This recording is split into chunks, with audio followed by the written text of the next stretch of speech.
everybody. How was your weekend?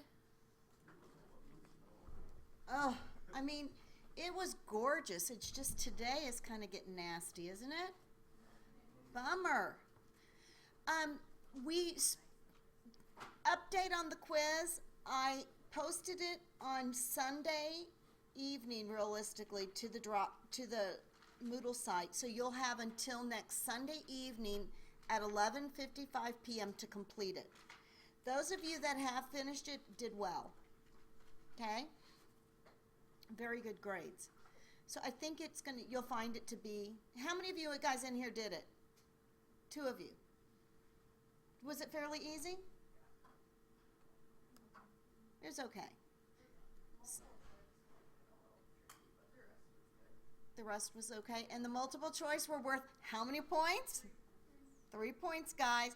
The matching was worth 40 points. Did that help? And the problem helped? Good. Well, guys, we started last week with chapter 9, talking about budgeting. I think you're really going to enjoy this chapter. This kind of helps put everything into a big perspective of what is involved in running a company and making sure that the assets are in place, the materials are in place, and ultimately the money's in place to meet those expectations on budgeting. So we started by talking about budgeting being a written statement, a formalized written statement, and basically it's a control device.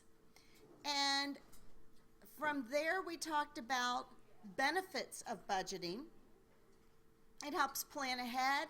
It helps determine if potential warning signs are going to fail us, potential warning signs that things aren't going as according to budget, and it helps coordinate activities.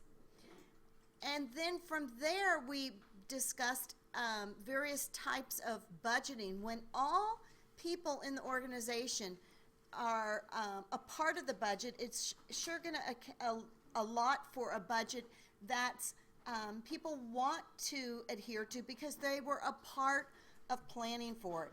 Generally, we're dealing with budgets of a year in length, and the budgeting process must begin with one type of budget initially. What is it? What type of budget do we have to begin with? And everything is derived off of that initial sales budget. The sales budget, or the sales forecast, then a sales budget is created, and then from there the production budget, the cash budgets, everything works off of that. So we talked about the importance of participative budgeting.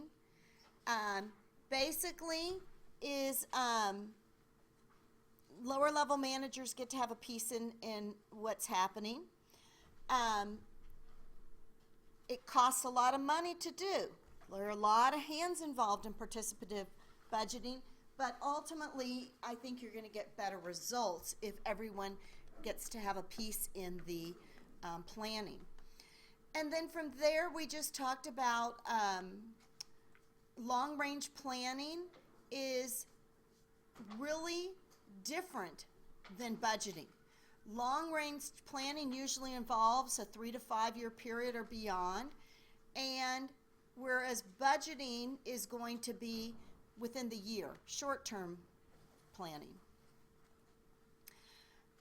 The master budget is a set of all interrelated budgets, and we've got in this master budget we have operating budgets along with financial budgets. Important to know, operating budgets basically result in budgeting the income statement. We're establishing goals, and financial budgets really relate to capital expenditures, cash budgets. It's about the monies and the resources needed in order to fulfill those operating budgets. So the very first one you see up here is a sales budget. After the sales budget, we're going to handle a production budget, which include our direct materials, labor, and overhead. From there, our sales and admin. And then taken from our budgeted income statement, we need to make sure we have the resources in place to fulfill all of these goals. And we went through these little matchings that you're going to see again, where a sales forecast shows the sales for the industry and what piece of the pie we're expected to get based on the company out of those sales. Operating budgets are used as the basis for preparation of the income statement. Then what the master budget is, it's that interrelated set of budgets. And long-range planning usually is much greater than a year time, 3 to 5, 3 to 7, and it identifies long-term goals and strategies. Okay, the first one we talked about, and I think we prepared one, is sales budget. You've got to have a sales budget in order to know how to move down and from there create the production budget. So as we talked about this last time, we expected a sales volume with a certain amount, and we anticipate certain increases, and they give us a dollar item per unit to be able to come up with that sales budget. And then based on that sales budget, we can then create a production budget. Now, with a production budget, they normally want a certain amount in our ending inventory at the end of a quarter in order to begin work on that next quarter. So production budget needs to include how much we need to produce, plus what we want to have on hand at the previous period, or also on hand at the end of the period to go into the next quarter. So production budget starts with our budgeted sales units, adds to it our desired finished goods inventory. We subtract out from that our beginning finished goods inventory to know what we want to produce during the period. Any questions so far? I'm going through this fast because we went over this on Thursday. How many of you guys were here on Thursday? Okay, and if you weren't, I have them online also, okay? Here with Hayes, we looked at this. They want an ending inventory amount of 20% of next quarter's sales. So we determine our production units based on the amount we think we're going to sell plus our finished goods units minus the finished goods at the beginning of the inventory at the beginning of the period to determine what we're going to need to produce. I think from there we did do a couple cash budgets, if I remember correctly. From there we talked about direct materials. The same thing is true. We're going to want inventory at the end of the period to compensate for the production we're going to do in that next quarter, just so we don't have a lag. They're going to have a certain amount of inventory they're going to want to keep on hand. In this scenario, they require 10% of the next quarter's sales to have on hand at the end of each quarter. So I believe we did this piece. And then from there, we did the production budget, if I remember this correctly. And the direct labor budget, basically based on what we're intending in producing in a period, requires a staff level based on the direct labor hours per unit. And I think from there, we'll start now talking about the manufacturing overhead budget. This has a fixed component and a variable component in our manufacturing overhead. Hayes Company expects variable costs to fluctuate with production volume on the basis of the following rates per direct labor hour. Indirect materials are $1, indirect labor $1.40, utilities 40 cents, and maintenance is at 20 cents. For the 6,200 direct labor hours to produce 3,100 units. Budgeted indirect materials are 6,200, or 6,200 at a buck, indirect materials, and budgeted indirect labor is 6,200 times a buck 40 for our indirect labor, or 8,680. Hayes recognizes that some maintenance is fixed. The amounts reported for fixed costs are assumed here. So here is our budget for manufacturing overhead. As you can see here, per quarter, we determined the indirect materials, the indirect labor, our utilities, and our maintenance. Our fixed costs are shown in our budget to come up with our total manufacturing overhead, and then our direct labor hours here, the 30,018, come from this area right here. Excuse me, those are the indirect labor hours. Our direct labor hours must come from a previous chart there. Selling and admin expenses. Again, there's going to be a fixed component and there's going to be a variable component. Variable expense rates per unit of sales are sales commissions of $3 and freight out of $1. Variable expenses per quarter are based on the unit sales from the sales budget.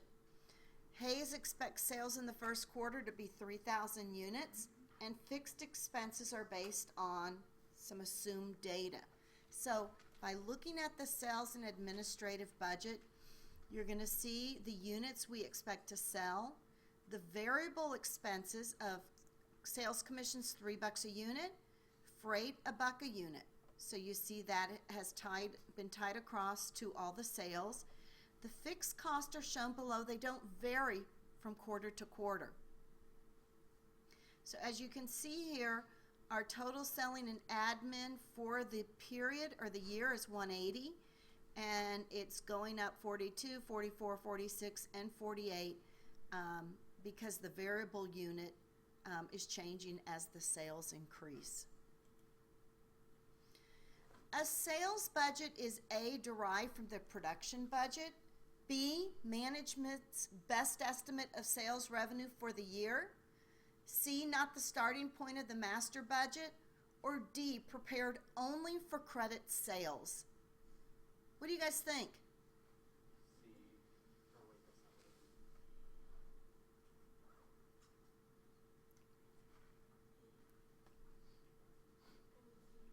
What's the first thing that has to happen? The sales budget. So it's going to be derived from management's best estimate of sales revenue for the year. The budgeted income statement ultimately is going to be what evaluates a company's performance. And this is going to be prepared from all these various operating budgets, will give us that budgeted income statement. So to find the cost of goods sold, it's necessary to determine the total unit cost of producing one ride as follows. So we've got to determine how much it's going to cost to produce it. So we need 2 pounds of materials, we need 2 hours of labor, manufacturing overhead is 2 hours, so our total unit cost per unit is $44. Then after knowing the cost per unit, we then need to calculate how many units are we going to sell. So we'll multiply units sold by the unit cost to come up with our cost of goods sold budgeted. Here is preparing the operating budgets. All data for the income statement come from all those operating budgets except interest expense and income taxes. So as you see here, we've got our budgeted income statement showing our sales, cost of goods sold, selling and admin, and then our interest expense does not come from any of those, and our income taxes will not be coming from those, but everything else is derived from the other operating budgets. Each of the following budgets is used to prepare the budgeted income statement except the sales budget, the selling and administrative budget, the capital expenditure budget, or the direct labor budget? Perfect. Okay, I think let's do a problem. Let's take a break. Let's do a problem, see how we're doing. So,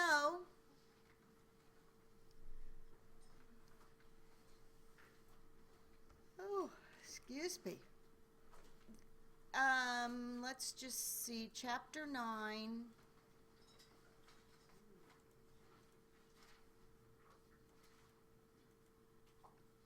Two, 3, 4, 5, 7, 9, and 10. So let's look on, what page is the book on?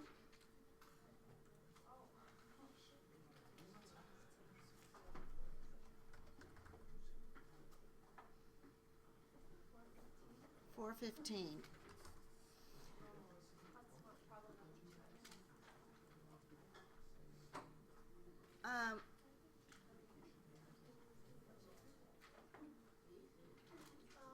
I think we did 2.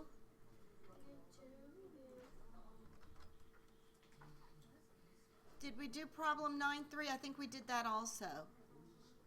So 9.4, I think we did 9.4 also. Okay.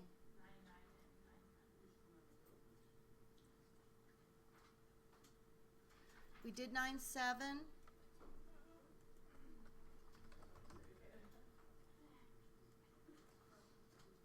Okay, 9.9.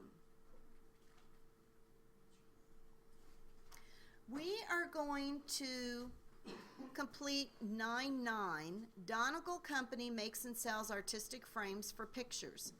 The controller is responsible for preparing the master budget and has accumulated the following information. So we've got our estimated unit sales, our sales price per unit, direct labor hours and wages. And Donegal has a labor contract that calls for a wage increase to $9 per hour on April 1st. New labor-saving machinery has been installed and will be fully operational on March 1st. Donegal expects to begin the year with 17,600 frames on hand and has a policy of carrying an end-of-month inventory of 100% of the following month's sales, plus 40% of the second following month's sales. We're going to prepare a budget, production budget, and a direct labor budget. Okay? How are we doing? Okay. So let's start.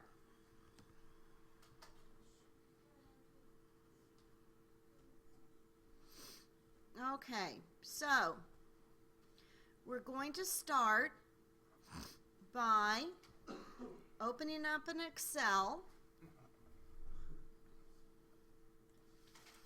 and we've got here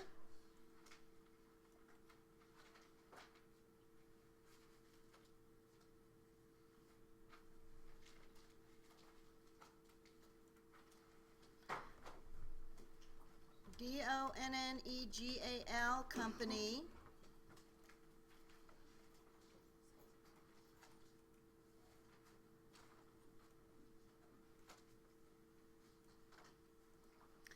And we've got here production budget.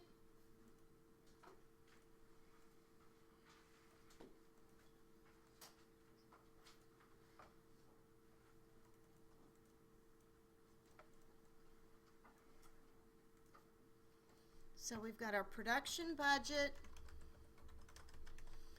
for the quarter ending March 31st, 2014. Okay?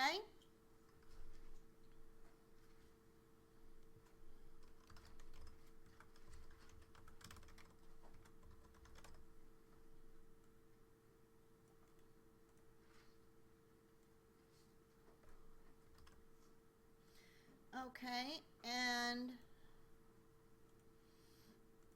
we're going to start with sales in units. Sales in units. For January, how many units are we going to produce?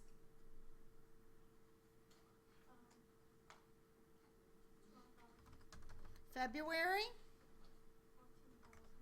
March?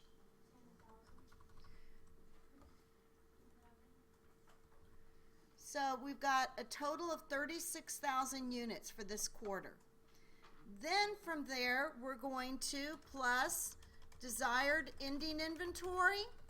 What is our desired ending inventory going to be?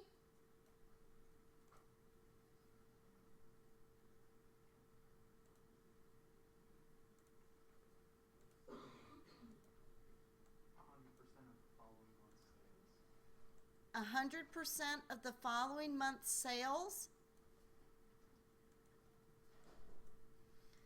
So our desired ending inventory needs to be, what is the desired ending inventory? How are we going to calculate that? 14,000 units times 100% plus the next month is what percent? 40%. 10,000 units times 40%. So that gives us how much? 14,000 plus 4,000 is 18,000. How are we going to calculate February's? We'll calculate February's by 10,000 units at 100% plus, what's the next month?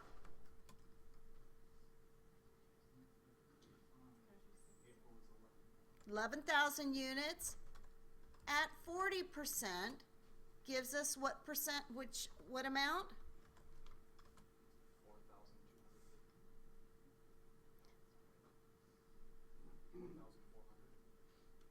4,400. So we've got 10,000 at 100%, that's 10,000 units. We've got 40% of 11,000 or 4,400 units to come up with 14,400 units. Does that make sense? How you guys doing? The next one, how are we going to figure March's? April is 11,000 units at 100%. And then what is May's production? What? 11,000 units at 40%. So 11,000 plus 11,000 of 40% is what? 15,400, right? So we total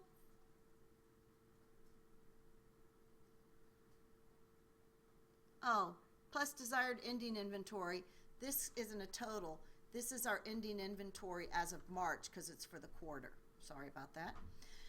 So then we have total needs of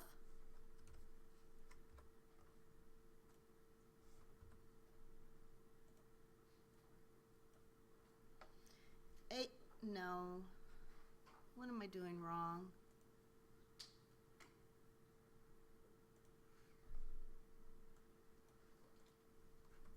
$51,400, okay? So our total needs for the period is $51,400. What's going to be our beginning inventory?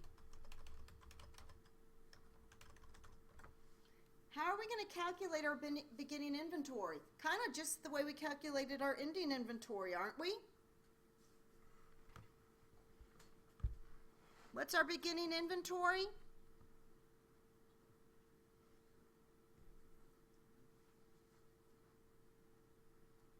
What did we start with for the period?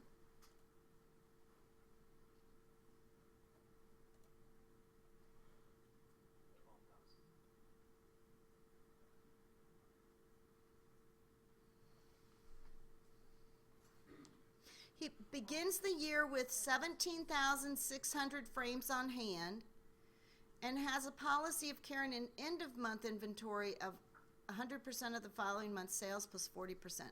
So we are going to start with 17,600 on hand, right? What did we end January's inventory with? So that's what this is beginning is going to be, right? What did we end February's with? That's what we're going to begin March's with. And the total for the whole quarter, we're beginning the quarter with 17,600, right? So what's going to be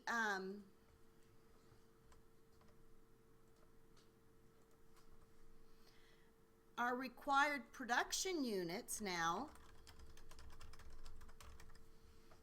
for the first period is going to be 12,400.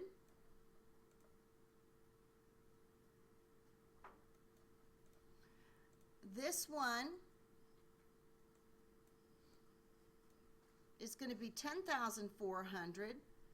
This one's 11,000 for a total in production of 33,800. Any questions there, guys?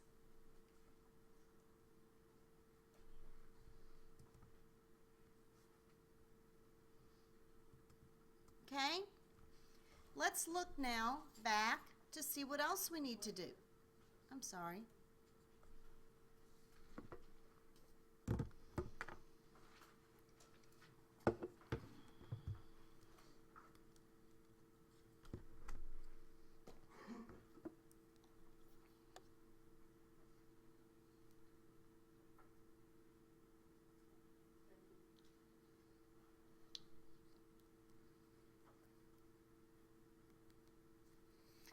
Okay, now let's look back on prepare a production budget, which we did. Now we need to prepare a direct labor budget. The direct labor budget should include direct labor hours, okay? So what's the first thing we're going to do to record a direct labor budget?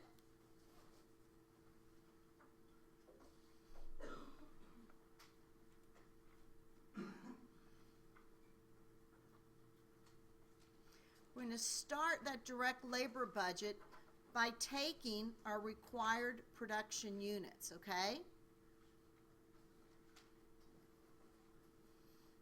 So we're going to start required production units. That's not what I wanted to do.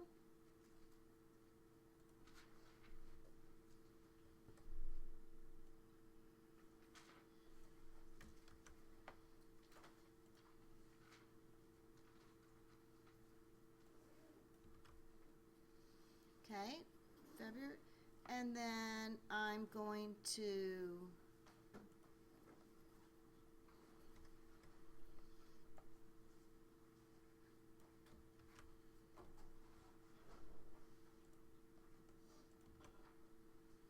darn it. So this one is 12,4, this is 10,4, this is 11,000,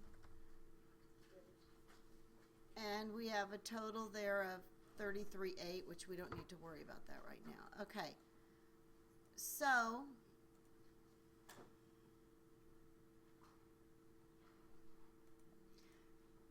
our required production units we've got here, we carried them over from our production budget, right?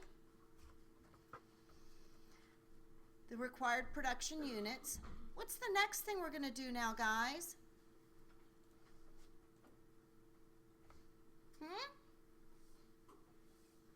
We're going to go direct labor hours per unit.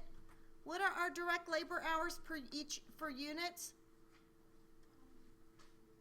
2, February, 2, but what's happening in March? What? 1.5. So our total hours needed is going to be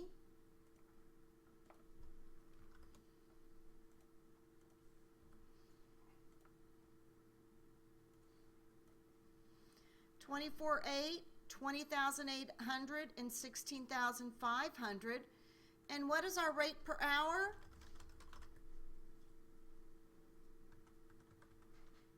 $8? Is it $8 an hour?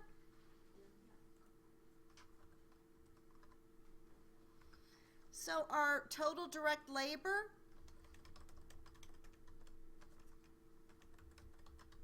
is what?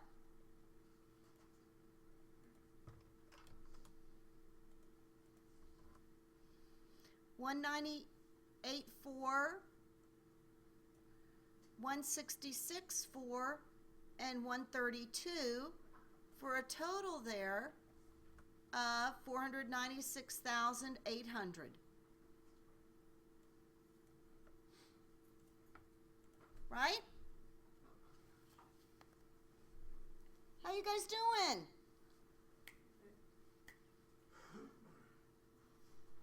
This is a pretty easy chapter. You just have to be aware of where we're getting the figures from. It's a progression. Okay?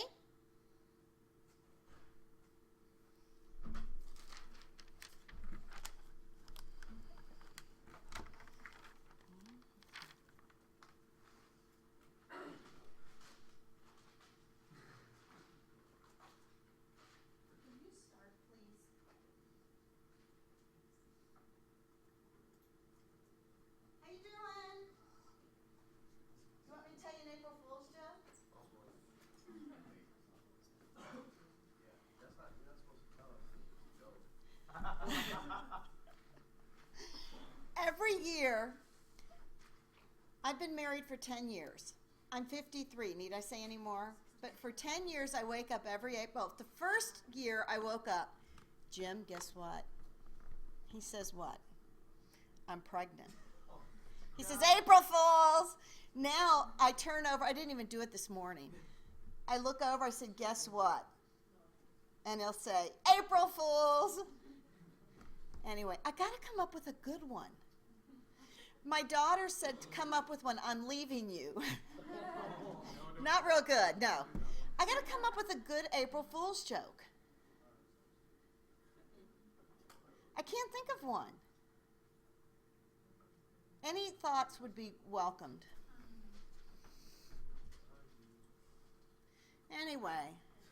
Tom, your daughter is pregnant. That's a good one. That would be more believable, and we would be a little upset. You know. Okay, moving on. The next one, 8:10 or 9:10. We're almost done with this chapter, aren't we? Atlanta Company is preparing its manufacturing overhead budget for 2014. Relevant data consist of the following: units to be produced, direct labor, variable overhead costs per direct labor hour, and fixed overhead costs per quarter. So we've got a lot of different things here. We've got the units to be produced of 10, 12, and 14, and 16. Direct labor at 1.5 hours per unit.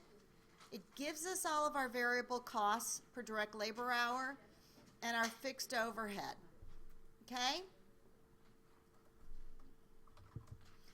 Prepare the manufacturing overhead budget for the year showing quarterly data. So what I'm going to do here is pull up the website so I can use their Excel file.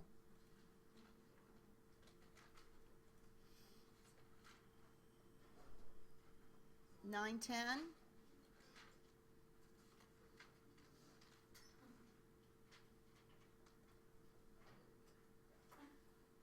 Let's see here.